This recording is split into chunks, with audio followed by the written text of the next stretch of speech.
Friends, breaking news. The Trump administration has discovered that Tylenol is the source of libertarianism. We are here to break it all down for you, along with some breaking new revelations from the DOJ, which has just formally indicted James Comey. We're going to get into that as well. Indicted! Indicted! Honey. I'm going to be indicted! That was waiting on that one. That was new. That was new. That? I can't calm down. I'm going to be indicted! Great day to pull that one out of the closet that was there. Good. Yeah, that was great. Nice. Bennett coming out of the closet with these ones. That's right. Welcome, everybody, to Human Reaction. Thanks for tuning in to the show. We're going to have a great time today. Don't forget to like, comment, subscribe, drop a comment, hit the notification bell on YouTube. If you're on Spotify, hit those little stars. Give us some rankings on those stars. 5, if you will. Yes. Thanks. I mean, at least 4. I mean, this is a pretty high-quality podcast. I mean, look at the color grading. Look at that. Look how great Kyle looks. I think we're better than 80%. We're better than a B. I got through high school on Bs, so that's kind of my philosophy, you know. Yeah. Effective It's not minimum. his fault he can't read. We're going to put that to the test today. You have some difficult names to pronounce. We'll see if I can do it. It's not likely. Names of people, names of drugs. It's gonna be all over the place today. I'm just gonna have you guys read it. Ready? All right, go. This episode is brought to you by Revved Up Promo, the official apparel partner of Human Reaction. Revved Up is a premier full-service shop specializing in laser engraving, screen printing, and embroidery. Not only are they now making all of our apparel right down the road from us, they can do the same for your brand and ship it to you anywhere in the world. Revved Up helps you navigate the extensive universe of merch options and uses state-of-the-art techniques to showcase your brand in its very best light. So if you want to support our show and our generous sponsor, you can now do so by buying our merch and by turning to Revved Up Promo for your own custom apparel needs. Reach them at revveduppromo.com. That's with 2 V's and 2 P's, or just check the show notes for a link. So Tylenol is all over the news today, this week, really, and it's become a major issue. The Trump administration rolled out a kind of co-media strategy announcement. They dropped an op-ed in Politico with the NIH director, Bhattacharya, the FDA commissioner, Makary? Close? Very close. Makary. Yes. I like And the- Macari better. Sounds like an Italian auto manufacturer. I say we go with that one. Okay. And Marty Macari. That's great. CMS Administrator Dr. Mehmet Oz? You can just do Dr. Oz. Dr. on Oz that is one. good. Mehmet? That's not it? Mehmet. Mehmet. But he's There's known an as H. he's known as Dr. Oz. I can't speak now. I'm sorry. I slammed some Tylenols before this. I know words. I had the best words. Just to make sure everyone got that, Dr. J. Bhattacharya, FDA Commissioner Dr. Marty Makary, and CMS Administrator Dr. Mehmet Oz. Got them all. Yeah. Okay. So they wrote this thing. It kind of lays it out. And really the meat of it, the policy of it, which is getting totally lost in the larger picture as the media botches covering what's happening and the actual government actions going on. And instead is just waging this rhetorical war against Trump. So what actually happened, because I'm not burying the lead, I'm trying to actually inform people about what the government's doing. Press, the NIH launches a new autism data science initiative. They are going to spend $50 million in research. They got applications from 250 organizations, medical research organizations. They selected 13 projects to study the root causes and therapies for autism. Seems like a really good thing. Yeah, with replication Nothing studies. bad can happen. It can only good happen. Quality. It's my favorite clip. The timing was so good on that, too. That was great. It's my favorite clip. For those of you that don't yet know, that's from Trump's press conference. Those are words out of his mouth. We'll get to that. Anyways, continue, David. So, and one of the important things here too, and this is following through on a core promise of MAHA, was funding the replication studies. That's what actual science is. It's Right. how you replicate over time the same findings with new data. To verify that the study that was done in the first place is actually true. Yes. Right. So, Which so often in a lot of our scientific studies, things often are not replicatable. Right. is kind of the problem of just trusting the science all the time. It's like people get trapped into, it's like, well, we had a study that says this, and then we move on with that. Right. And I think that's probably the case for a lot of these things that you see pop up on memes on Instagram, where it's like, new study finds that X, right? And it's like, well, okay, show me the replication of that. Is that actually true, or was that one study? And most people, including myself, don't know how to, read the methodology and, all the various components that go into making a study actually worthy of trust. Well, most people are just too lazy. They're reading the headline. They're going, huh. New information. Moving on. Yeah. I'm smart now. Exactly. I want to read a part of this Political article. It says, quote, "What parents should do. In light of the evidence and lack of clear alternatives, we believe acetaminophen should be used judiciously in pregnancy and under medical supervision of an obstetrician. As practical, prudent medical approach that balances risks and benefits. This caution could be extended to infants and toddlers." That's it. So there's a new FDA partnered with this is a new FDA recommendation to doctors saying, hey, this is a thing. Watch out. That's it. It's not forcing anything. It's not taking Tylenol off the shelves. It's not burning Tylenol on the streets at a giant bonfire with a bunch of Hail Hitler Nazi salutes. It's just that. That's all it is. Why is everyone freaking out? But wouldn't that be so much more exciting? Wouldn't that be so much more exciting, though, if that's what we were doing? It really would. It really would be quite exciting. HR bonfire. You're all invited. Just bring your Tylenol. BYOT. What are the... So this is a FDA memo that went out with this whole blitz. I think the second paragraph's worthy of being read. Sure. Joe? Okay, to be clear, while an association between acetaminophen and autism has been described in many studies, a causal relationship has not been established, and there are contrary studies in the scientific literature. The association is an ongoing area of scientific debate, and clinicians should be aware of the issue in their clinical decision-making, especially given that most short-term fevers in pregnant women and young children do not require medication. And is that not factual? You know what I mean? It seems very measured. There's nothing in there that seems extreme in any sort of direction. There's not, like you said, it's not like they're mandating anything or pulling anything off the shelves. It's just saying, hey, we found this, be aware of it. In fact, they're doing one step beyond that. They're saying for the treatment of autism, you can now prescribe leucovorin to treat autism in children. And this was already been used off-label for that purpose, and now they're saying you can use it on-label. Yeah. This is just giving you more options. That's it. Yeah. I'd like to read the first paragraph because I think that lays out some interesting things as well. In recent years, evidence has accumulated suggesting that the use of acetaminophen by pregnant women may be associated with an increased risk of neurological conditions, such as autism and ADHD in children. Some studies have described that the risk may be most pronounced when acetaminophen is taken chronically through pregnancy to childbirth. These concerns may be magnified by the fact that a very young child's liver may still be developing, and thus a child's ability to metabolize the drug may be limited. We know that Tylenol is hard on adult livers, right? I mean, there's all sorts of warnings about it. You don't want to be drinking when you're on acetaminophen. You don't want to take a lot of it. You don't want to take it chronically. We've known these things, haven't we? You guys have heard the same things as I have, right? Yeah. And so, of course, it makes sense. Okay, yeah, you have a small human inside of you that doesn't have the same capacity for detox that we do. So, yeah, just be more careful. Well, we have warnings for pregnant women on so many things already. Absolutely. Something like this, it just seems kind of like it intuitively makes sense. It's just be cautious. Putting a bunch of different things into your body while you're pregnant, you don't know how that's going to affect the development of the child.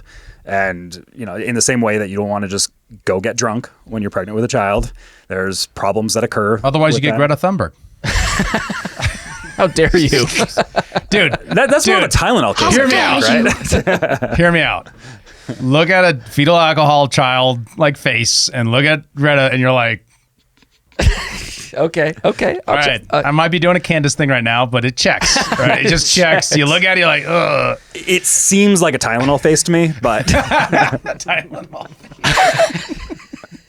She's pretty autistic. But if she was a Tylenol baby, she'd be a libertarian. Yeah. Well, autism autism comes in many shapes and forms.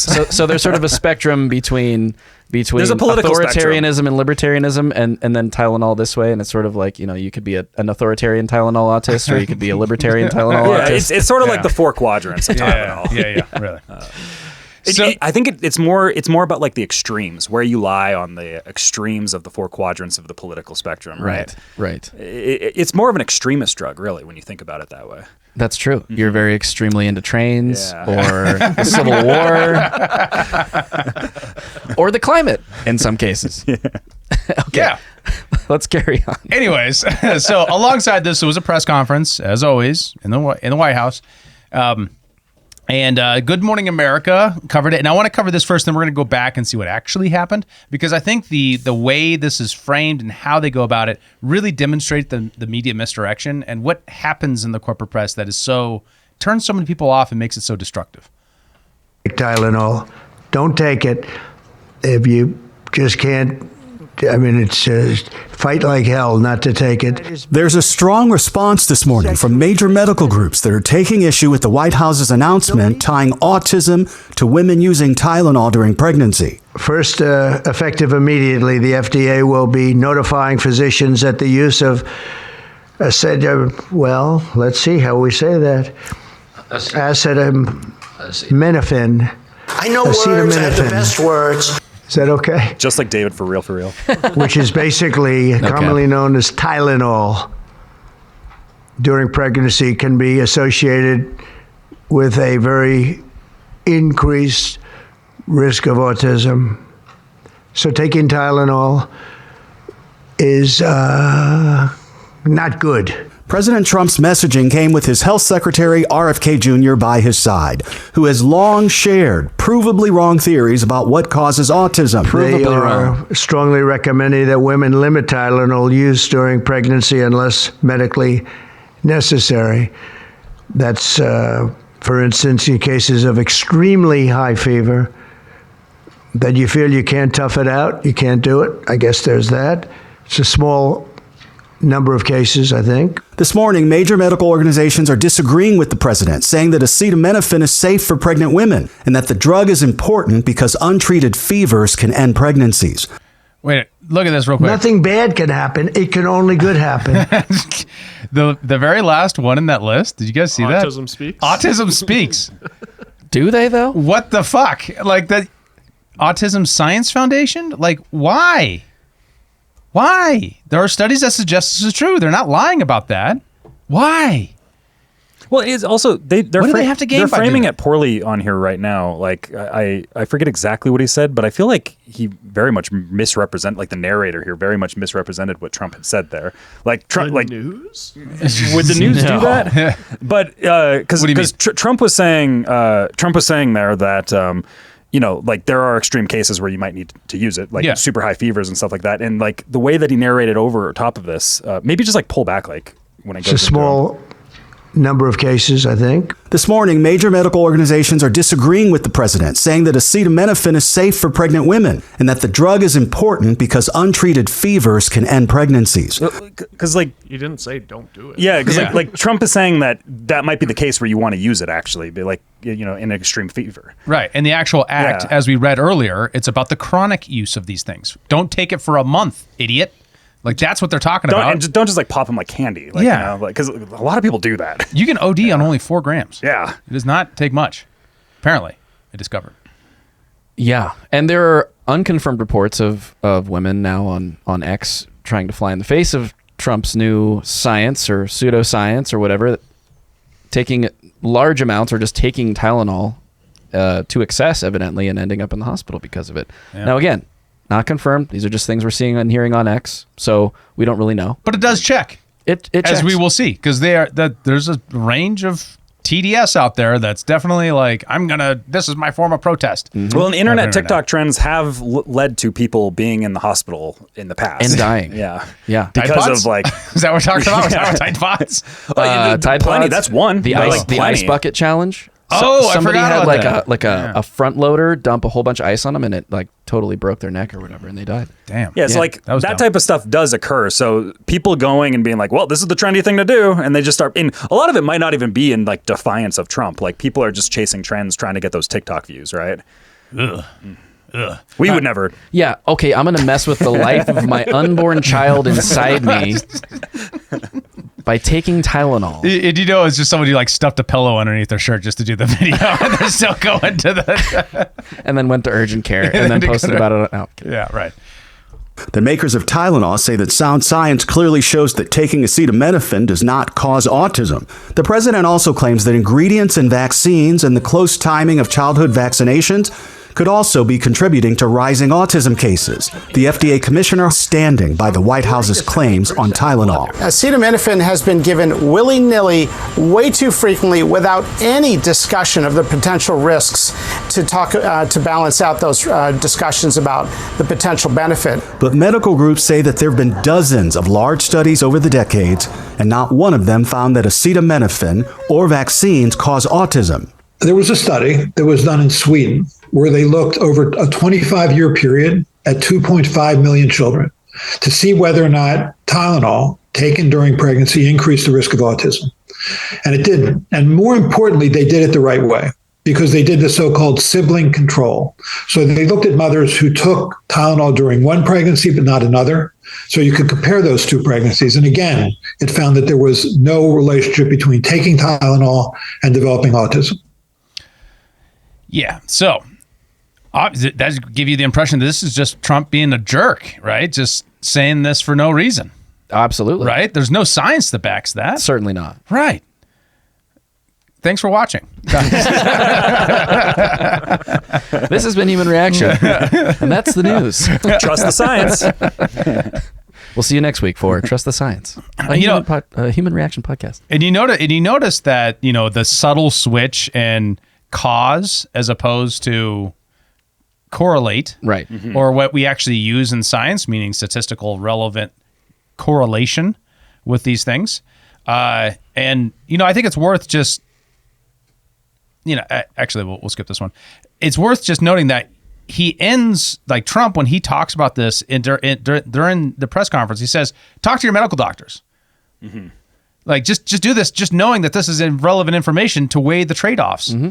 Don't take it for a month maybe, and maybe take it only when the fever's bad, not when it's just a low-grade fever or you're just feeling uncomfortable. Yeah. Well, and that's kind of the thing too, is probably autism is caused by multiple variables.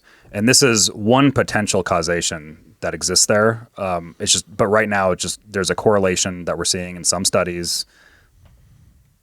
Be wary. Right. Like it's not like a direct, like we have the complete answer yet. Right. We're not at that point yet. Right. Well, and there's another component of this too, and it's not just the moms taking Tylenol. Mm-hmm. A component of this conversation is around the childhood vaccine schedule, the density of that schedule, how many vaccines are coupled together, MMR, DTaP, all those that are given at the same time, loading up a small body with all of these, heavy metal adjuvants, aluminum and mercury, which is otherwise known as thimerosal, so that they don't have to say on the label, we're putting mercury in your child. So they load a kid up with these vaccines. The schedule is enormous. I think it's like 72 vaccines in the first year, some crazy thing like that. And then when the child reacts negatively to that and it develops a fever, and they give the child Tylenol, the assertion is, as best I can understand it, not being a medical doctor, is that the Tylenol depletes the molecule in the human body, glutathione, that is a major antioxidant and helps to detoxify and get those heavy metals out of the body. So it causes this buildup because there's no glutathione to pull the stuff out.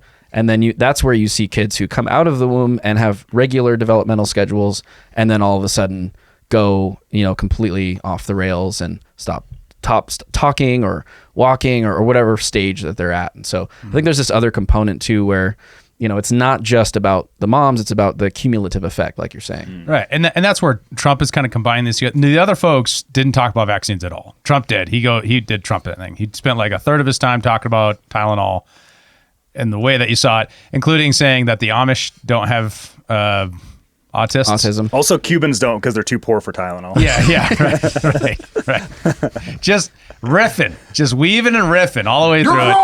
Yeah. Get some autists already, Cuba. Yeah. Losers. Seriously. That's the core of the Capitalism problem. and That's why they're autism. socialists. They don't have any libertarians. Yeah, exactly.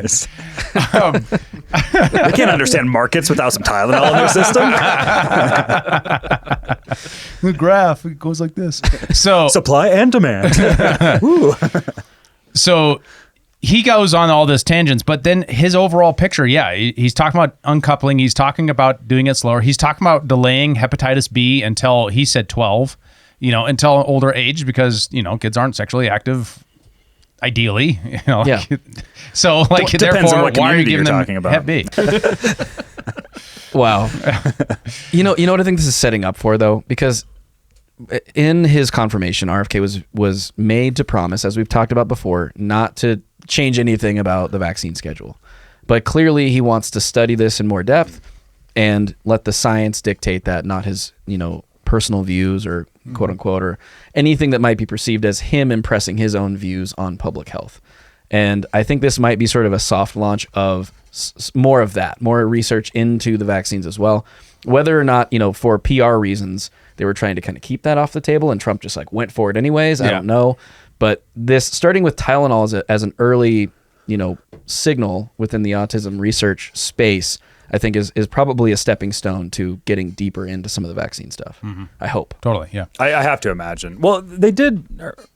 Maybe I'm just correlating everything with what Trump said, but I thought that they kind of suggested there that there's been a lot of research here that's been very stifled in the past. I thought they said that in this. So RFK mentions that studies into autism have been, but he doesn't bring up vaccines. He doesn't bring up vaccines. Yeah, he just says it's just really unstudied. And when it's studied, and there's lots of testimony on this that has happened through the HHS committee, where they're talking about, well, actually it has been studied, but when it's studied, it's actually has all these problems, yada yada yada. So all that debate aside, if you just watch the Morning America thing, you would think that was just him going up and saying Tylenol's bad, and then he left the stage. Don't take it. That's it. And then it says RFK is known for his conspiracy, his provably wrong. That are provably wrong. Specifically what it says, on vaccines. And then you would if you just watch that, you get a sense of they're not referencing any studies. You know what I mean? But if you read the Politico article, references studies. You read the letter, references studies. You listen to the rest of the goddamn event, references studies. Child, it can be brutal to have autism. Today, the FDA is taking action to update the label on acetaminophen and sending a letter to all U.S. doctors letting them know about the risks in pregnancy. We now have data we cannot ignore. There's a very large study, the Boston Birth Cohort, with researchers that have, from Johns Hopkins, my former institution, and Boston University, found quote-unquote consistent associations between acetaminophen in pregnancy and autism. And the Nurses' Health Study with researchers from Yale, Columbia, and Harvard looking at 9,000 kids found that acetaminophen use in pregnancy was associated with neurodevelopmental disorders. And 4 weeks ago, a Mount Sinai Harvard study reviewed all the existing literature and found the overwhelming body of evidence points to an association. Sure, you'll be able to find a study to the contrary. That's how science works. But to quote the dean of the Harvard School of Public Health, there is a causal relationship between prenatal acetaminophen use and neurodevelopmental disorders of ADHD and autism spectrum disorder. We cannot wait any longer. And that's the media misdirection, man. It's just, it really would give you an impression that it's completely disconnected to what's happening. And it's not information. It isn't going to inform you. In fact, it's disinforming you. Yes. And therefore, we get these people online losing their damn minds, because they watch Good Morning America or know someone who took from them as their information about what's going on. And I wonder who Good Morning America sponsors are and things like that too. Brought to you it's by probably a lot of Pfizer. Pharmaceuticals, right? Right. That exists there. So anything that goes against that is they're kind of in the money, is they have to defend pharmaceuticals at the end of the day. So Tylenol responded. Do you want to read this out, Joe? Sure. From Twitter. Do an Obama voice. No, sorry.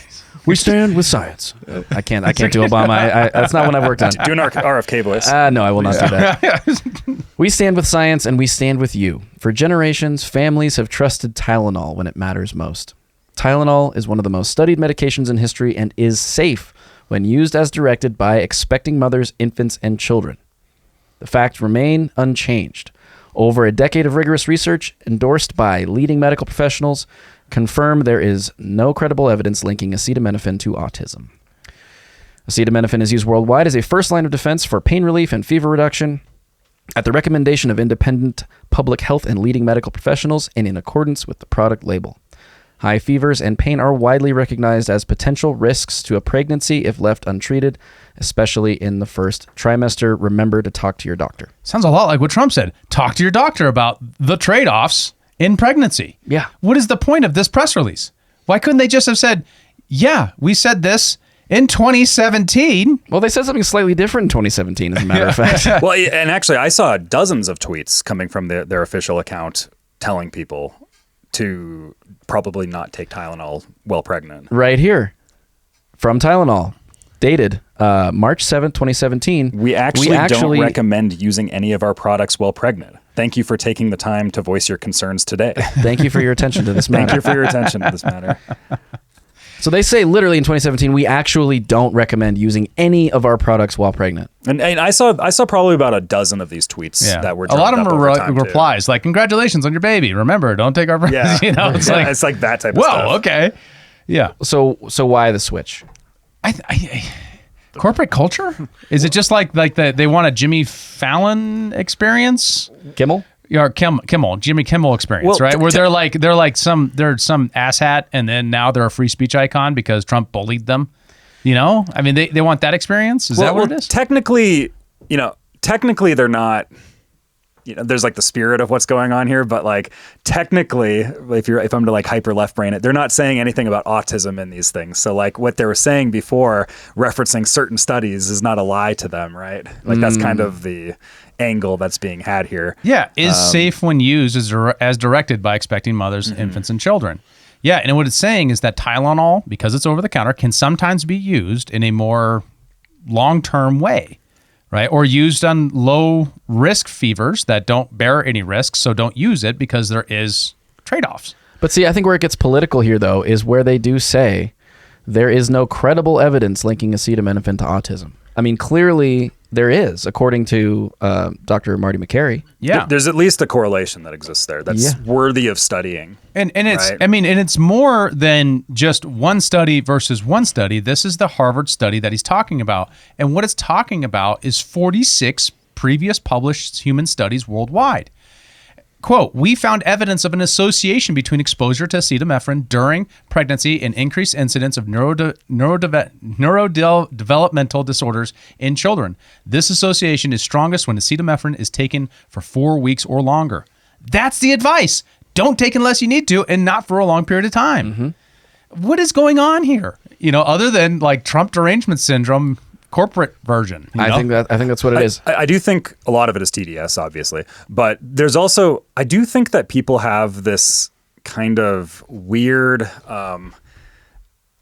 when like addiction to painkillers that exists, where when somebody's saying don't take that thing, all of a sudden certain people will just get like all in an uproar about it. Like I think that people are addicted in some ways, in the same way that you might be addicted to just like, drugs.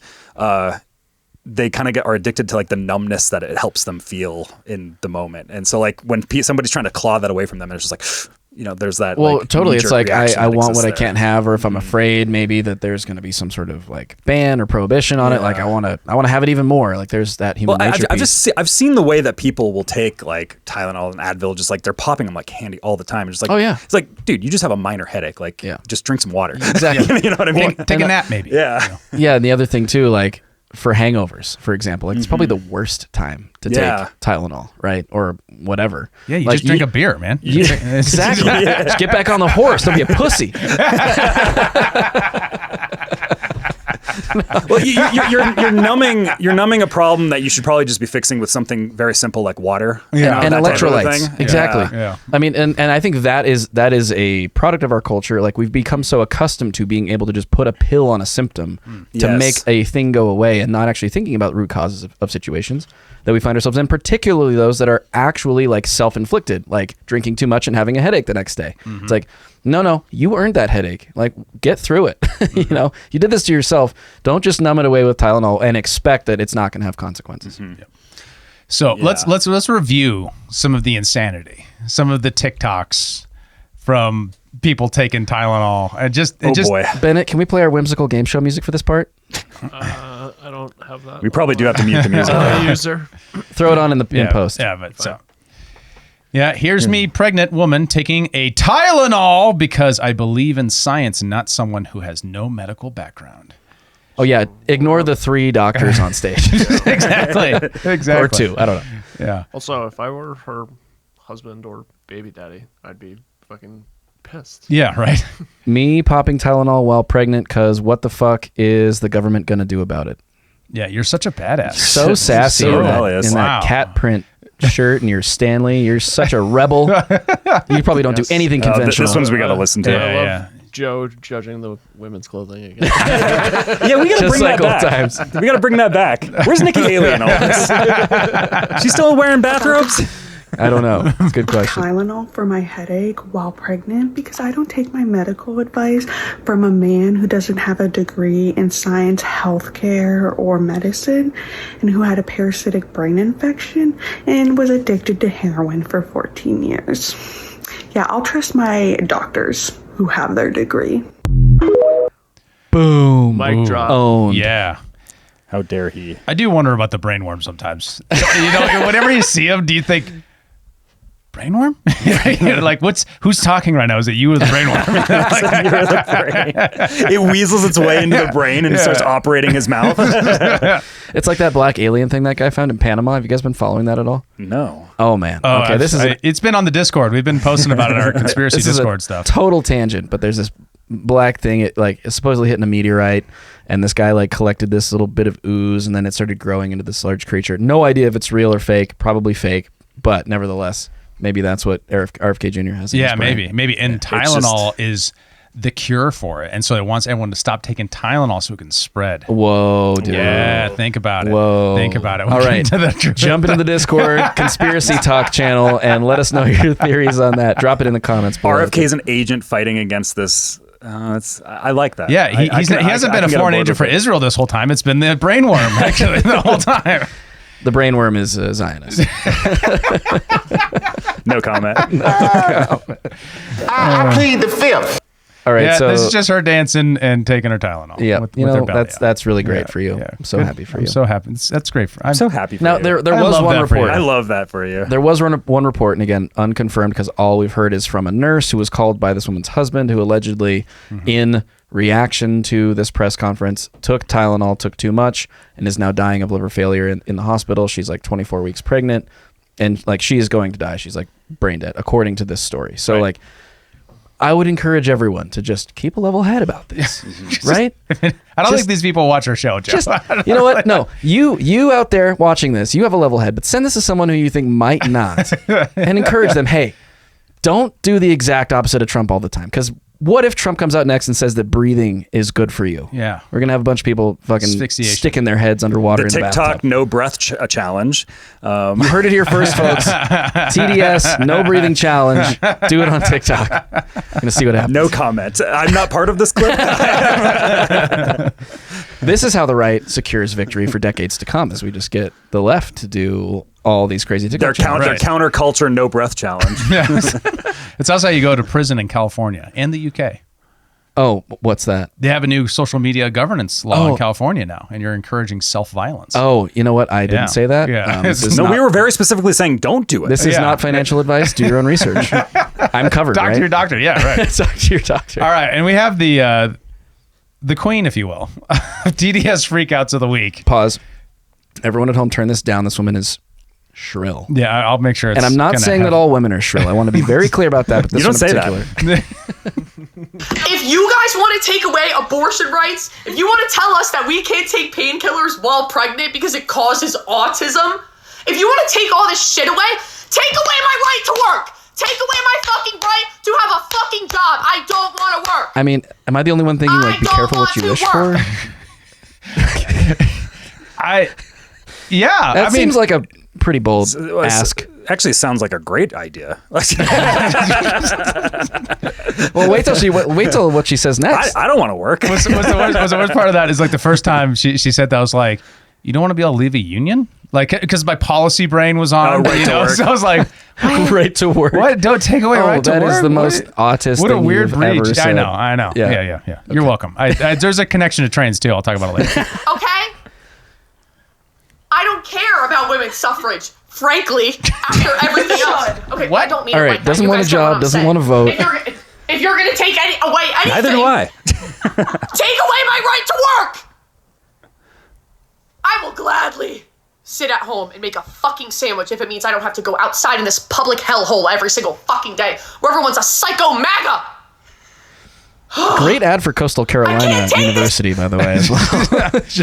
Wait, this is the product of their Psycho institution. MAGA? Am I being clear about this? She wants to just get married and be a housewife? Is that what she's asking for right now? I think it's Trump, a weird way to ask for it. I think Trump just 5D chessed her into wanting to be a trad wife. Yeah, exactly. About Tylenol. She wants to make sandwiches. This is not a turn that I had on my bingo card here. This also just, it feels like such an overreaction to just like Tylenol. Yeah. Well, this is, and again, this is one of those things. This is TikTok trying to get views. It's clout chasing. Hyperbolic. It's all this thing. She's like, I think purposely putting on the crazy eyes. Yeah, it does seem a little false. It's very theatrical, especially when she got into the suffrage bit and her friend off the screen is like, laughing. "What?" She's like, "You know what I mean?" Anymore. You're telling me that pregnant women can't take over-the-counter painkillers? No. No one said that. Nobody's saying that. So what is the media environment in which she got the impression that, one, the federal government banned abortion? It didn't. But two, that they were taking away Tylenol. You know, like... Is she pregnant? No. God, I hope not. She's standing up for the rights. But she doesn't care about women's suffrage.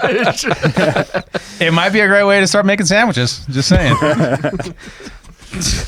No comment.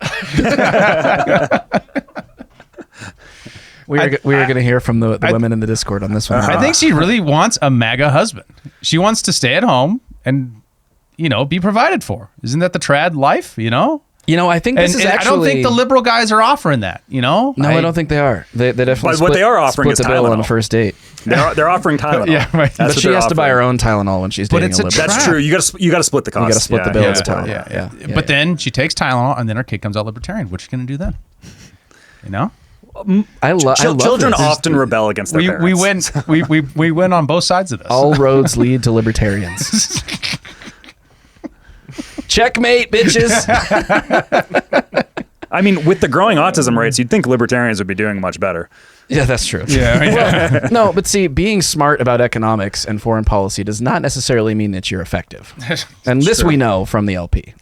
Especially you spending your time thinking about trains. So You're on this train kick right and now. And the Roman Empire. Well, it's just such a funny autism thing. Anyways, so here's a good piece of semi-viral accusations going on. Here's an example of it. Autism was first diagnosed in 1943. Tylenol was invented in 1955. So therefore it couldn't be ipso facto. But Tylenol was created, the brand was created in 1955. Acetaminophen. Okay, well, hold on. I got to stop you there. Sorry, was that right? Acetaminophen. Sorry, guys. That's all right. Nuclear. All right, so has... You're putting R's in there that it's don't been belong. around since 1878. So, yeah, I mean, has autism gone back to 1878? No, but it could be the interaction with vaccines and other things. That's what we're looking at right here. That's what we're trying to ask. Or it was simply not diagnosed. It was diagnosed at the time as mental disabilities, mental and things disability, like that, right? And this could also be a reason why autism is increasing over time as it's diagnosed. But we're still looking at a thing that's happened in society for some time. Maybe we wouldn't have as many intellectually disabled people back in 1955 if we didn't have a cinemephrin. Now I've screwed it up. I got the very beginning of it, but I can't get it now. It's You okay. screwed me up. That's all right. That guy doesn't count. He can't even read. Thanks, Bennett. Thanks. We only tease because we love you. Yeah, I love you guys too. Okay, good. Yeah. And RFK Jr. has made this point, though. You can just empirically, just look at the population. How many autistic 70-year-olds do you know? Not a lot. Well, maybe a couple. The death rate is higher among people with autism too. So most of them die off earlier. Okay. So that could explain Okay. that. All That's right. it. You don't meet many people even over the age of 45 to 50, really. Like in terms of the Gen Xers I know many more Zoomers who are, much more autistic than I know Gen Xers. I feel like kids these days see more autism just in schools than our parents did when they were in schools. And the really, really disabling kind. Yeah. The really can't do social interaction kind. Yeah. As opposed to, I really like Civil War and trains. Well, and that's also another thing with economics. That's another thing you could maybe throw with the rising rate of autism is perhaps it's overdiagnosed in some sense where it's maybe the spectrum is way too wide. Well, there might be an argument for that. Yeah, and actually, I've kind of noticed this too, and you guys can let me know if you've noticed the same thing. It seems similar to transgender kids, that there's sort of this parental badge of honor that comes with having a kid with, that is quote unquote neurodivergent or, autistic or on the spectrum or whatever. There seems to be a degree of almost pride around it, to where you might say, okay, obviously it's great to be proud of your child. I'm not saying parents shouldn't be, regardless of, developmental anything. But maybe there is an overdiagnosis of it because there's an interest in being able to say, my kid is different or whatever. Right. We use these words and we expand the definition so much that it kind of makes the extreme cases that are really important seem less meaningful in some ways. Yes. Yeah, because we're joking about trains, but what we really mean is the guy who can't look at another human being in the eyes. Flapping and stuff like that. Who can't speak. Yeah. Right. Who can't engage with the world hardly at all. Right. And any amount of that deserves a look into what could be causing that. And if you can treat it, deserves to have a treatment that if one's available. And it's crazy to me to see parents of people who have, disabled kids basically saying this is not something we should be treating. I saw some posts like that too, and that was insane to me. As a father of a child who has real developmental disabilities, if there was something I could do to help her to lead a fuller, more median average life, I would do that in a heartbeat, no matter what the cost was. Mm-hmm. So why? What? Yeah. I just don't understand that. That's a strange way to cope and make this a little bit about you. For sure. Rather than the welfare of your child. And there's a definite narcissistic streak here, isn't there? Yeah. Yeah, the selfishness aspect is interesting. Yeah. I mean, maybe they're trying to get on the telepathy tapes. What? You guys familiar with this? No, I don't know what you're talking about. Or Love on the Spectrum. You guys haven't They want their kid to be an autistic reality TV star. Sick.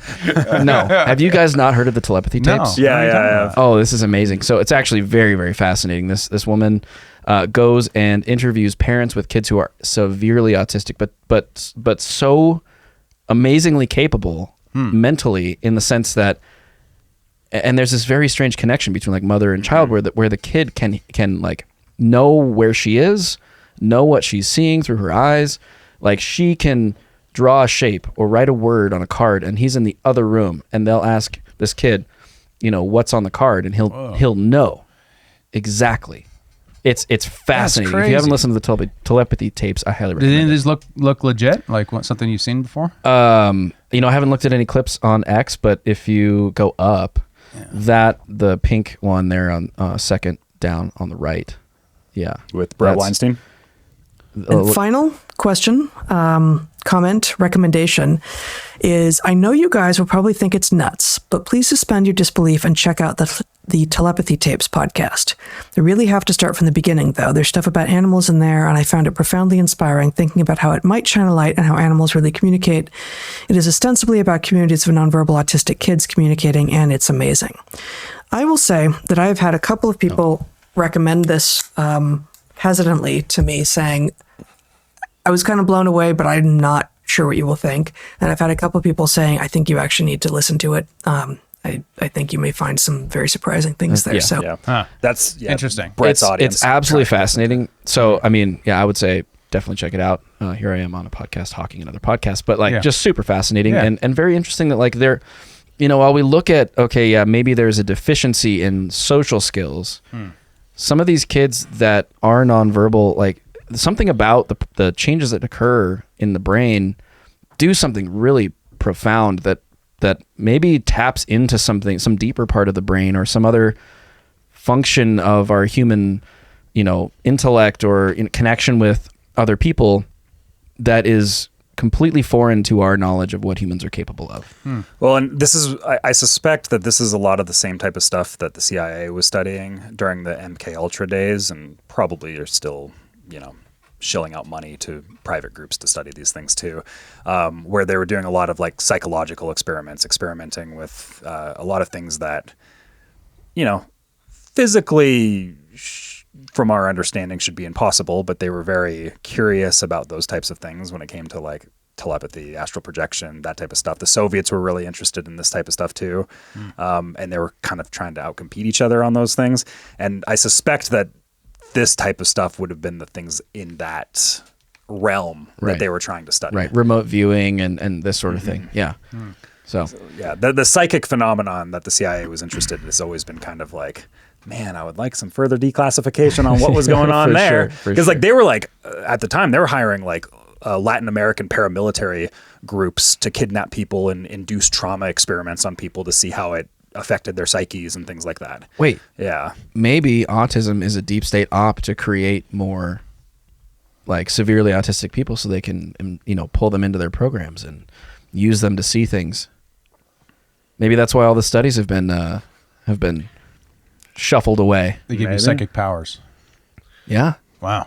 Maybe. Cool. Who knows? I would like more declassification on those things and what they were doing. Yeah. Fair. But the more you study psychology and kind of the obscure psychology, the weirder things get, and you're like, man, we don't know a lot. So, yeah, for sure.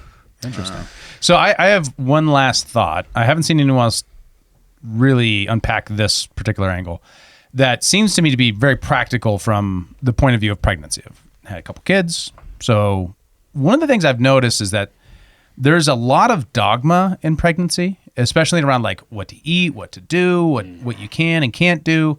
A lot of hard rules when that isn't really medical, right? It's not medical fact really based on those rules, but a severe risk aversion. That's understandable because, the consequences are much deeper and much more than for relatively common things, right? So you get food poisoning. It's one thing if you get food poisoning as, a regular person, it's a bad day, miss some work. But if you get it while pregnant, there's going to be some very bad consequences for your baby. So it's understandable why the risk tolerance is very low. But consider this, right? If these Harvard studies and the meta study puts the correlation at a likelihood that's substantial, right? We can't say out of 100,000, this is how many people are caused, but we do know, for example, listeriosis, which is something you get from eating sushi or having deli meat or something like that. It's 1 out of 83,000 or 1 or 2 out of 120,000 is about the ratings I've seen for how often it is that people get it from eating meat. The recommendation has become don't ever eat sushi or any kind of processed meat while pregnant. And that normative value applies very clearly there for sensible reasons. Now, it's probably too much. You probably can eat some of that. You just can't eat a ton of it. And women are negotiating this all the time in reality, right? Mm-hmm. And then this Tylenol thing happens. And all of a sudden, amongst the people who would normally be newsflash, don't eat processed meat, Good Morning America, the mainstream press, liberals who are very risk averse. That's why they like safetyism and COVID and all that stuff. And it's how could you? Tylenol. You know, like, what is that? That is insane. It completely reverses something that is very deep into the pregnant experience on its head in a very strange way. Yeah, it's very true. And it's strange to me that would, like, the politics of being anti-Trump would supersede something so sacred and of the welfare of babies, of infants, of the unborn. Yeah. Very strange. So I just want to leave with that note. And I just looking at the ratio there, 1 out of 100,000, we're like, no, don't ever. Very strange. Very strange. Yeah. Yeah, you'd think that pregnant moms would want to do right by their children and would want to understand what the real risk was. What is the incidence rate of potentially Tylenol induced or affected autism? Mm-hmm. You'd think you'd want to know that. Exactly right. Yeah. Moving on. Moving on. So what else we got? We got James Comey. James indicted. Comey. I knew it was coming, Bennett. James, I know you. the United States of America v. James B. Comey Jr. Do you know he's a junior? I did not know he was a junior. Wow. James Comey Jr. Yeah. So he has been indicted for obstruction of justice and perjury. Relevant Section B and Section 1. James B. Comey Jr. did willfully and knowingly make a materially false, fictitious, and fraudulent statement in a matter within the jurisdiction of the legislative branch of the government of the United States by falsely stating to a U.S. senator during Senate Judiciary Committee that he, James B. Comey Jr., had not, quote, authorized someone else at the FBI to be an anonymous source in news reports. I wish you weren't a liar. Statements was false because James B. Comey Jr. then and there knew he, in fact, had authorized Person 3 to serve as an anonymous source in news reports regarding the FBI investigations concerning Person 1, which I assume would be Donald Trump. And a lot of this is coming out of the Russia hoax. Yes. Everything about we've covered that in the dynamic, especially with Tulsi Gabbard's stuff that she came out a few months ago. Mm-hmm. And essentially him just lying about the whole information flow that they had in the time, and then saying that they had very credible sources on everything that was going on with Russia, and essentially Trump is a Putin puppet. The Russians, and all of this, right? Yeah, exactly right. And I think this is what they're going with is probably where they had the strongest case. Mm-hmm. They've got someone to crack and basically say that they're the ones that he told to tell the press. And when he, in fact, said he didn't. And now even just telling someone to tell the press is something that you're not supposed to is also against the rules, right? You're not leaks. Like Obama put people in jail for leaking. Do you remember this? Yeah. I don't. He was one of the most aggressive ever in the history of the United States presidents in persecuting leakers. Really? Yeah, prosecuting them in law, in court. It's also worth remembering before we go into the things that he said.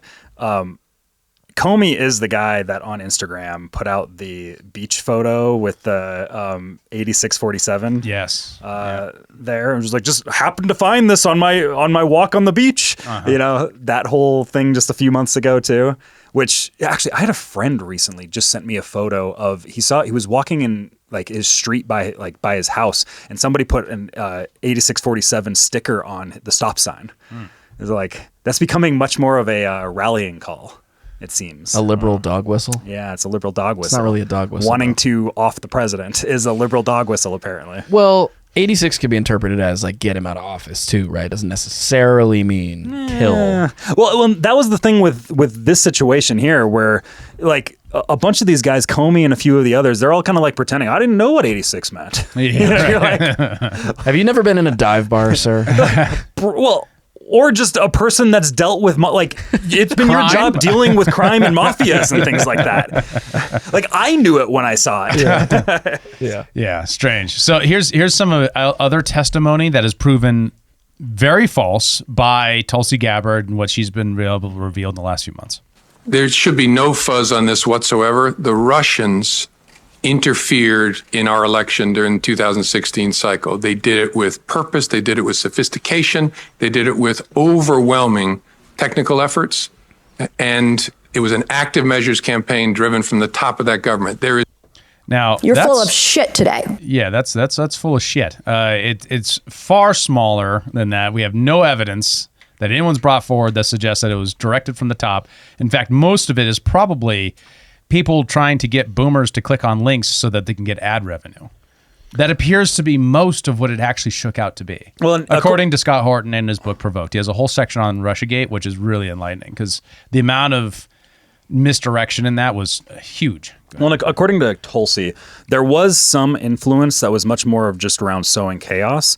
But what it appeared is the intelligence suggested was that Russia was preparing for the inevitability of a Hillary Clinton presidency, and they had a bunch of dirt on her that they were ready to use when it had to do with like her shooting up horse tranquilizers and like things like that. Ivermectin? That was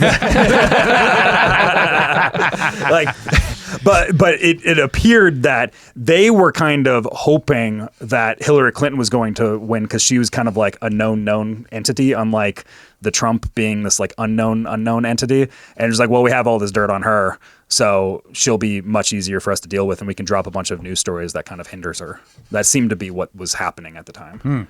Yeah, so and I'm not saying that. What I'm saying, what he's referring to is the election interference campaigns, which were all accused at the time of being a coordinated campaign from the Kremlin to go onto social media with bots and and boost Donald Trump.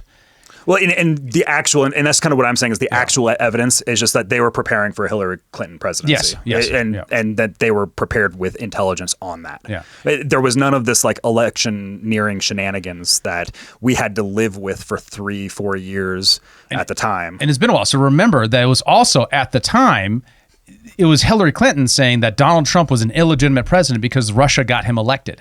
Because of online influence due to Russia. She wrote a book called What Happened. Yeah. which itself... If I did it. Which it itself was really turned out and afterwards to really be negligible, to really not be a thing. And so here he is confidently saying that. Like a lot, fabricated. Like it was like, no, you have to get us the information that proves that this was happening. Like this was all going down during the lame duck period. There's no fuzz on that. It is a high confidence judgment of the entire intelligence community. That's false. We now know, Tulsi Gabbard revealed that no one thought it was legit. Even the CIA had substantial concerns about the methods used. In fact, that the methods were traced back to the Steele dossier. And he also lies in another part about the Steele dossier. And the members of this committee have seen the intelligence. It's not a close call. That happened. That's about as unfake as you can possibly get and is very, very serious, which is why it's so refreshing to see a bipartisan focus on that, because this is about America, not about any particular party. Yeah. So I do suspect because the week before Tulsi dropped this, she was actually in London, and it was just kind of this trip that nobody covered. And I do suspect that there was a deeper, especially just because Christopher Steele, former MI6, and so on. He was private intelligence when this was happening, but I do suspect that there was probably a deeper British op that was going on here at the time. And I suspect that's why Tulsi was in London. To talk with MI6? Because Steele was MI6, right? He retired and he worked in private intelligence and he was hired by the Hillary Clinton campaign. He came up with a dossier. Dossier says piss tapes and all that stuff. Well, and I know something that John Kiriakou, who's former CIA and does a lot of the podcast circuit, was saying was that he was saying that he suspects with Christopher Steele that he was kind of operating with his intelligence in the same way that he would have at MI6, where he's just getting all the information and then it's up to analysts afterwards to kind of sift through the information. It's like, that doesn't make sense. That doesn't make sense. But he just presented all this information, unlike where it's just like, there's a rumor here, and then they just kind of ran with it of being like, yeah, there's all these rumors that are completely unverified. Analysts haven't sifted through it or anything. And it's just like, here's like the raw intelligence before it gets kind of condensed down and more filtered. If you want to see the fallout from it and specifically see Christopher Steele get confronted on this, Scott Horton was on with Piers Morgan. On Piers Morgan. And it is interesting. It was super interesting. That was a couple months ago. It was earlier this year,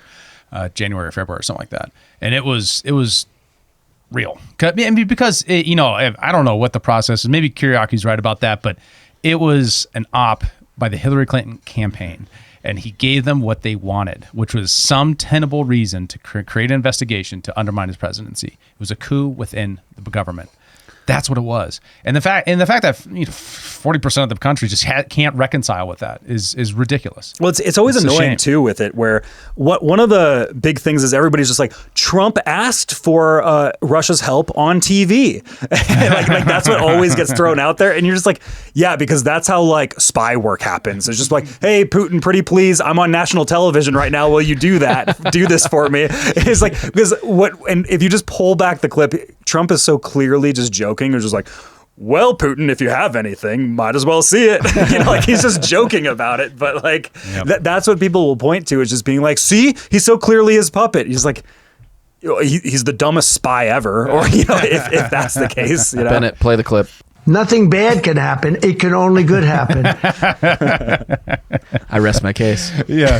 So another thing that Trump did today is the DOJ is going to be investigating Antifa. So he, in 2020, declared them a terrorist organization. And then after Charlie Kirk and everything, he declared it again and was additionally signed a presidential memorandum to get the DOJ to investigate and disrupt organized violent political groups. Now, this is an interesting moment, right? Because if you're more of a paleoconservative or libertarian or concerned about civil liberties, it's always dangerous when the government sets out to investigate groups.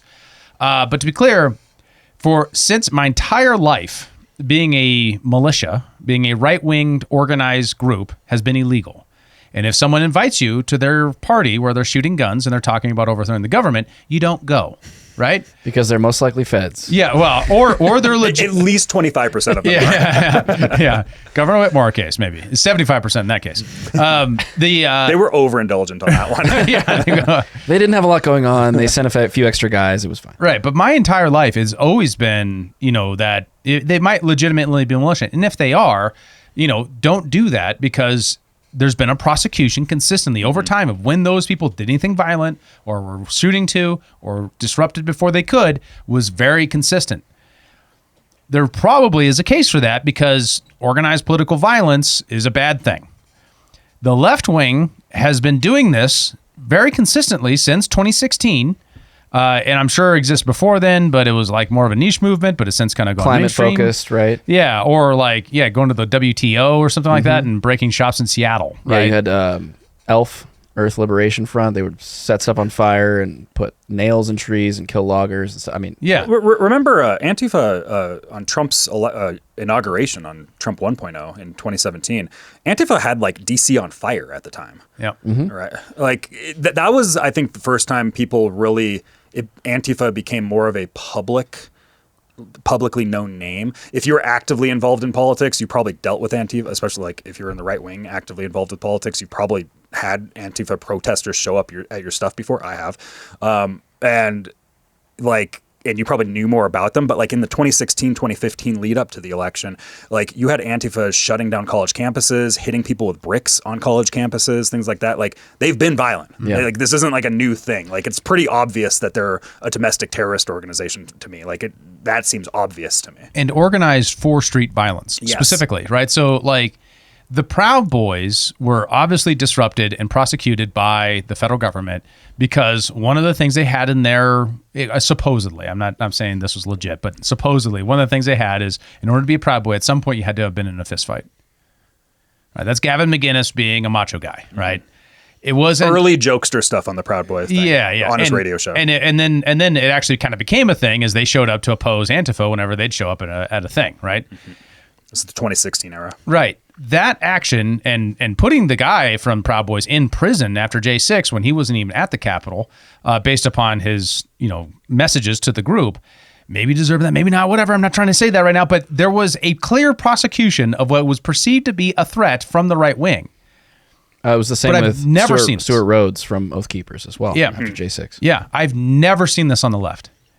At a minimum, if they're a real threat to political violence, to the degree to which Antifa might have something to do with the guy who killed Charlie Kirk.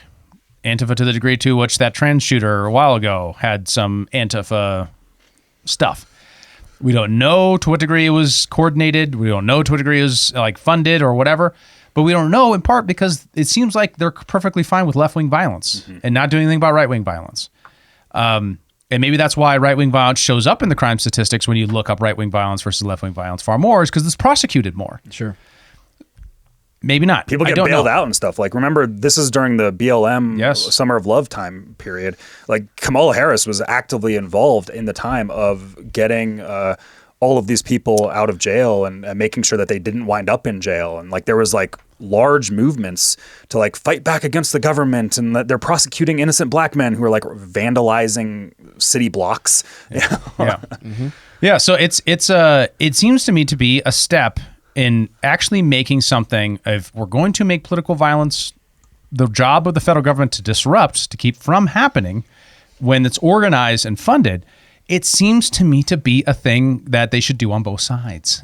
You know what I mean? Yeah. Like, well, it just seems so reasonable. Well, and it just seems so clearly just existing in the world that the left wing has so much more of a violence problem right now. Like, they're not the ones getting shot, right? Like we've had to deal with Steve Scalise getting shot, Rand Paul getting attacked by his neighbor, Charlie Kirk is dead, Donald Trump, 2 assassination attempts on him. Like, the left wing's not the ones getting shot at right now. Yeah, and everybody's like, oh, the right needs to tone down the temperature. It's like, no, motherfucker, you need to tone down the temperature. So when you look at the crime, when you look at the statistics, there is a lot of right-wing violence in terms of like people who shot up abortion clinics in the 1990s, right? And did so for religious reasons. And that's categorized as right-wing. But there's this interesting phenomena too on the statistics side that I've noticed is when a left-winger, like the trans shooter that did like the pencil drawing of himself, shot at that Catholic school, who was, kind of trans, but also very nihilistic, it gets categorized as nihilist when they do it. But when anyone on the right who's at all religious does it, it gets categorized as right-wing. So they come up with a new category for someone that's a little more left-wing, right? And that's the same thing with I think that was the Nashville shooter, was also that way. And because it wasn't a political target. Also trans. Yes. Yeah. I mean, and trans, there are transgender right-wingers, but they're kind of a minority in that group. It's not very common. Blair White's not shooting up schools. Yeah, right, exactly. Yeah, right. The one trans person. There's the one. There's just the one, right? Caitlyn Jenner? Caitlyn Jenner, okay. Oh, two. Okay, yeah. Not aware that she's shut up any schools. Who very specifically said, you can dead name me. So my point being that this is the statistics of that, whatever it is, I don't know. I'm not claiming to know. I'm just saying, like, the policy should be, if you're organized for political violence, to shut up your opposition by intimidating the streets, which is the mission statement of Antifa. That seems illegal to me. That seems like a way to enable people with the heckler's veto. If you don't, in the heckler's veto, the worst kind, the violent kind, if you don't prosecute them, but you will go after the militia or you'll go after the anti-abortion group or whatever. Yeah. Right? Absolutely. So, an important part of this is that the Trump administration is going after the funding too, and he was asked about that when he signed the order. This is the most. Yeah, Just so we go ahead. Why don't you defend? Let's see you defend them, Jeff. No, I'm not defending anyone. I just want, so that we can just explain this in our stories, could you name a couple? You don't explain it right, though, Jeff. Go ahead. Let's go. Maybe let's give you another chance. Go ahead. Antifa, Soros. What names are we talking about? Well, Soros is a name certainly that I keep hearing. I don't know, but Soros is a name that I hear. I hear a lot of different names. I hear names of some pretty rich people that are radical left people. Maybe I hear about a guy named Reid Hoffman. Somebody's a pretty rich guy, I guess, and I hear about him. I don't know. Maybe could be him. Could be a lot of people. We hear the same names. But they're bad, and we're going to find out. And if they are funding these things, they're going to have some problems because they're agitators and they're anarchists. These are anarchists. Really bad. Okay? Yeah, please. Yeah. Mm-hmm. I mean, those are people in my mind that clearly need to look at with investigation. And George Soros, I mean, we've covered George Soros so many times on this podcast. Like, he has been just that private equity arm of so much geopolitical strife too, let alone the domestic side, especially with him kind of buying out all these DAs and everything all around the country, which is probably massively contributing to crime going on. But also just, the Reid Hoffman. I mean, he's been a massive left-wing activist group funder for quite some time now. Mike Benz is elated on X right now because that's his view of George Soros's role is as a arm of NED internationally, and that his interpretation of 2020 NED is the left wing kind of National Endowment for Democracy. Yeah, it's the left wing side of the USAID. So you have IRI for the right wing, NED for the left. So and that's like private NGO intelligence operations. So what he interprets 2020 is as an NED op in the United States using BLM to try to overthrow the election, right? Make sure the election went to Biden by causing chaos. What would normally have been a relatively small thing turned into a much bigger thing in the same pattern that you see in other countries who suffer from color revolutions. If that's true, and this investigation, if done right, would unveil that would be the sort of thing that people actually had ambitions for Trump's presidency for, right? Yes. That would be meeting promises. And, we've been very critical of Trump over the last 20 or 30, episodes. Probably. For sure. So I'm happy to come back and say, hey, good on you for Tylenol and good on you for this, because it seems to me to be the right call. Nothing bad can happen. It can only good happen. That's what he promised us. And then he said, there's no Epstein files. I don't know what you're talking about. That's not even a thing, Iran, they asked me to do it. Or I don't know what he said about Iran anymore, but Jesus Christ, that whole madness. Yeah. The whole thing. Well, I don't know. I just saw a clip of Trump saying in response to Israel's purported, occupation of the West Bank, he said, I won't allow it to happen.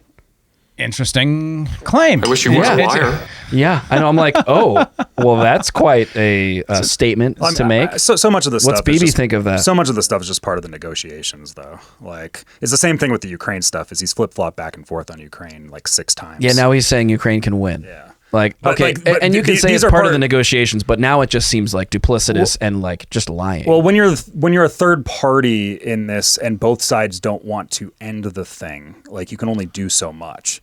Like I don't know on the Ukraine thing, like what is he expected to do right now? So no more money in weapons. How about that?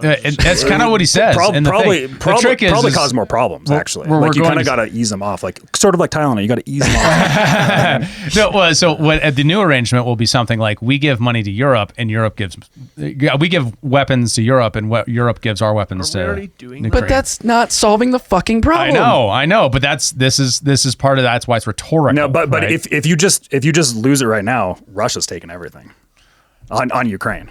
I mean, like if you not my chair, not my problem. That's what I say. Right? But like what I'm saying is, I think a lot of people just be like, just cut him off cold turkey right now, and I think that's extremely unwise to do. Well, because he wants to have his cake and eat it too. I'm sorry to interrupt, Kyle. I'm just only saying that Trump wants the mineral deal to actually work, right? Exactly. So he is now invested in this to be a thing that he can actually stop, because he thought that it would stop if he just asked nicely. And the trick is that now there's no trust left for Washington, D.C., right? Because we've been on every side of this issue. Every 4 years we change around, like, NATO expansion, no NATO expansion. It was Trump who started giving weapons to Ukraine in the first place, like actual offensive weapons. So, like you're not defensive. Well, if a temporary ceasefire occurs, Ukraine's just going to take back a bunch more territory, and this thing's going to continuing on. So, like, I actually think that the original idea that Trump and Putin kind of had was to just skip ceasefire and go straight to the peace deals, and Russia's going to get a bunch of territory, and sucks for Europe, but Europe doesn't want that, so Europe's going to keep pushing harder, And they're massively investing. They just put up the European Union just put up like another $900 billion in military reinvestments and stuff like that too. So like this thing's going to. Like there's a lot of variables in here, and I don't think it's wise to just be like, oh, just pull out. Like, but okay. So it depends on who you're asking for. Is it best in Trump's motive to just pull out? No, it isn't, because he'll lose his mineral deal, right? Is it in the more interest? Than that? Like there's more variables than just a mineral deal. Well, I know, right? But that's the major one that I could see from Trump's point of view, as I understand it, because otherwise he's worried about like the standing of the U.S. community against aggressive wars. When that's not Trump's view of the U.S. community at all. He's like, everyone starts wars. All right, I'd start a war if I needed to. Like that's not his approach to governance at all, as I understand it. And then from the point of view of what is best for the world is not having nuclear armed states like France, Germany, Britain, Russia, France, Germany, Britain, and the the United States going into a proxy war on the border of the other highly armed nuclear state, right? And that is the most dangerous thing. So whatever ends that, including saying, well, you're going to have to lose out on these already Russian-speaking provinces in eastern Ukraine is worth it to me. Yeah. From that point of view. Yep. But from the point of view of the political actors, you're right, Kyle. There's a ton more variables that they are much more concerned about because they can't be seen losing territory to the state that they think they're inevitable enemies to, as they buy coal and natural gas and oil from them through proxies. Europe is funding both sides of the war. There was an article earlier this year. You guys don't remember that? You guys remember this? Yeah, earlier this year, where it says like the money moving through India and all the oil through India is now just funding the governments to fund their economies to then send their tax dollars over to Ukraine to fight the opposite side of the war. Which is another reason why I say it just needs to end, because the same thing happened in World War II. Yeah. Standard Oil funded the Nazis and funded the Allies, and they made money. So who wins out in all this when the war continues? It's the military-industrial complex. Yeah. If we quit using taxpayer dollars to send money to NATO so Europe can foot the bill, no, we're still fucking footing the bill. I'm sorry. Yeah. And this was a campaign promise that I'm very disappointed we haven't seen happen yet. Yeah. But I'm just like, how is he supposed to fulfill this when other people don't want to come to peace? Like, it's not just Trump can, like, it's not just like Trump can just walk in and just be like, peacetime, guys. You know, like, it's more complicated. Well, yeah. I mean, so Joe's risk tolerant. He's saying if you pull out, yes, more of Ukraine might get lost as Russia advances before they finally give up. Or we actually say it and mean it this time on taking away the weapons. Europe says it and means it and, says they're going to fund it. And then they start losing territory or they don't. And then it's Europe's issue, right? I mean, the biggest thing is I don't want my country in on this. Right. I would ideally not like Europe in this, right? So the last interest group with their own problems that we haven't discussed is American natural gas providers, who are making a killing right now by selling much more expensive American gas to Europe in lieu of the constraints of having to go all the way through India to then sell into Europe. So that's another reason Trump won't do it, is because the oil men got to make their money, man. He's got too many constituencies that profit from seeing the war continue. Yes. Yeah. It's disgusting. Yeah. Well, I think Trump wants to see the war end.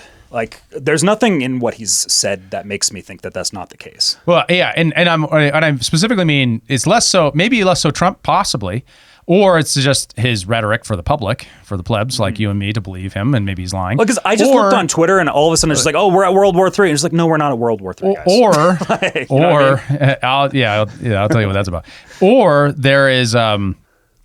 I forgot it now. Oh, or the interest groups within the intelligence communities that are highly connected to oil, IRI and others, that themselves are the deeper actor at play that caused this whole thing in the first place, that did the Maidan revolution, that has been doing color revolutions all over Eastern Europe for this entire time, including Belarus, like Russia's closest ally, like the year before, the invasion. Mm-hmm. So, I mean, like, he just can't, there's so many variables there that he's not really totally at the ship's steering wheel either.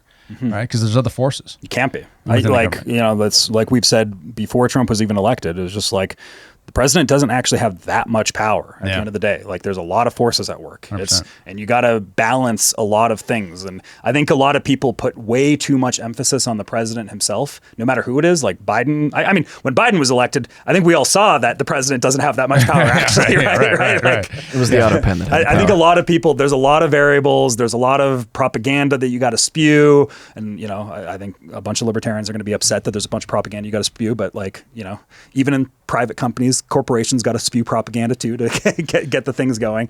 Like, people gotta navigate through very swampy waters and a lot of fog of war and have to deal with a lot of different people. Sure, but I think really, and as far as like maybe the way me and Joe are oriented toward it, it's mostly just that he is the president. He could, if he really wanted to. The trick is, though, I suspect, is he don't want to spend the capital to do so. Yes, because it would be extremely expensive. The political capital. Yes. Got it. Yep. Well, there's also just like the diplomacy side of it, of like, there are certain agreements that exist. And if you just pull out of everything when you have all of these, there's like a political capital that you are losing when you do that. Wait, you mean like our agreements with Ukraine? agreements with Ukraine, agreements with Europe, our relationship on trade deals with Europe, and the recent trade deals. Like, there's a lot of these different things that are going. We don't know what's all in there. Too. Well, also Russia's lobbying for their own benefits to happen. You know, when we talked about actually the Russia hoax back before, I talked about the Magnitsky Act, which nobody talks about, which is another big primary factor that also ties in with Epstein, Epstein-related things. You can go back on a past episode and watch me break that down. But like all of these things, I think there's a lot of variables in here that are all coming together in this moment, and I don't think it's as simple as just pull out. Like when we watched when Biden just derailed from the original plan of pulling out of Afghanistan and did his own plan, and we watched how disastrous that occurred. Well, I mean, time, right? but to be clear, I'm not sure what the unintended consequences would be of pulling out, but I know that the risk profile is much greater at staying in. Probably, given the long tail of Thank you. You're welcome. Of the long risk tail. There's a Tylenol joke there too. Of global nuclear war, right? And that's the downside, right? And the idea of, you know, the way Russia's oriented too. The reason why Twitter was saying that we're in World War III again all over again is because at the UN, the Russian ambassador said we are at war with NATO and the EU. Yeah, Lavrov did. So, and that's the kind of rhetoric intensification that could lead to mistakes or could lead to an escalatory spiral, and then we're fighting a ground war in Eastern Europe. I mean, he's right. He is at war with Europe, and you know, they are. It's just their current proxy is Ukraine. Right, but that's very it's true, the symbol of that and the meaningfulness of that symbol. And at the end of the day, the president is the commander in chief and could make those decisions. He simply doesn't want to because it's too costly. And like that's a shame because the long tail there is real. You know, I think we just need to ship a bunch of Tylenol to Russia and Ukraine, and then get a lot more libertarians created in both those countries, and then they figure out, hey, war is not the answer, and then it all ends. Have you guys ever just thought about property? You know, and just how like there's a natural right to it. You know, in a strange way, Russia probably has a better grasp of that than Ukraine does. Yeah. In the aftermath of the 90s. Yes. Very true.